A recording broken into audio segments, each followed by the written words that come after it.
కృష్ణ వీరభద్రరావు, ఆంధ్రప్రదేశ్ చేనేత కార్మిక సంఘం జిల్లా ఉపాధ్యక్షుడిని.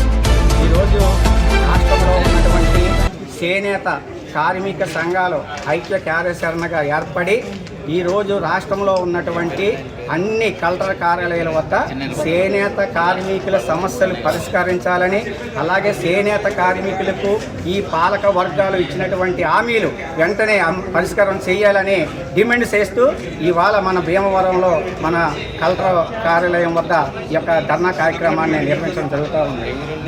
ఈ యొక్క ధర్నాల యొక్క ముఖ్య ఉద్దేశం ఈ దేశంలో కానీ రాష్ట్రంలో కానీ చేనేత పరిశ్రమ తీవ్రమైన సంక్షోభాన్ని ఎదుర్కొంటూ ఉంది.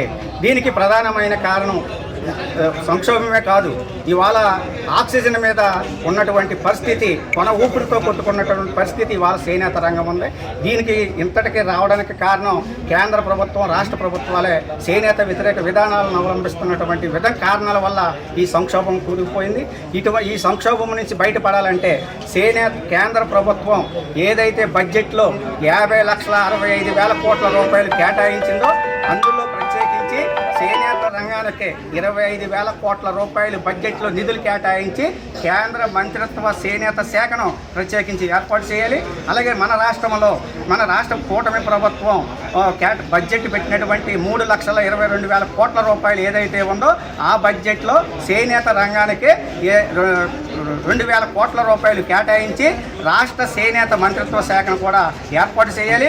అలాగే చేనేత కార్మికులకు ఏదైతే ఉచిత విద్యుత్తు ఇస్తామని 200 యూనిట్లు ఏదైతే చెప్పిందో ఈ యూనిట్లు చేనేత కార్మికులతో పాటు ఉపవృత్తులు చేస్తున్నటువంటి వాళ్ళకు కూడా అది వర్తింప చేయాలి.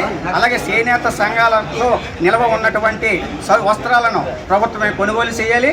చేనేత కార్మికులకు ఉన్నటువంటి రుణమాఫీని ప్రభుత్వం రుణమాఫీ చేయాలి. అలాగే త్రిపుడు ఫండు చెల్లించాలి. అంటే ఇటువంటి డిమాండ్స్ అన్నీ కూడా పరిష్కారం కోసం మొత్తం 21 రకాల డిమాండ్స్ తోటి ఇవాళ ఐక్య కార్యాచరణ కమిటీలు ఇవాళ ధర్నాల కార్యక్రమం నిర్వహిస్తూ ఉన్నాం. ఇప్పటికైనా ఈ ప్రభుత్వం స్పందించాలి.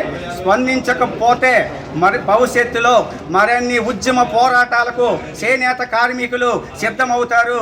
మరి మీరు ఇప్పటికైనా స్పందించండి. చేనేత వృత్తికి మీరు ఎన్నికల ముందు ఏదైతే హామీలు ఇచ్చారో ఆ హామీలు అమలు చేయండి. చేనేత సంక్షోభంలో నుంచి బయటపడేయడానికి, చేనేత కార్మికులకు ఉపాధి కల్పించడం కోసం చేనేత కార్మికులకి ఏదైతే బడ్జెట్లో అధిక నిధులు కేటాయించి చేనేత వృత్తిని, చేనేత కార్మికుల్ని ఆదుకోవాలని ఆంధ్రప్రదేశ్ చేనేత కార్మిక సంఘం అలాగే చేనేత ఐక్య కార్మిక సంఘాల తరఫున మేము డిమాండ్ చేస్తా ఉన్నాం.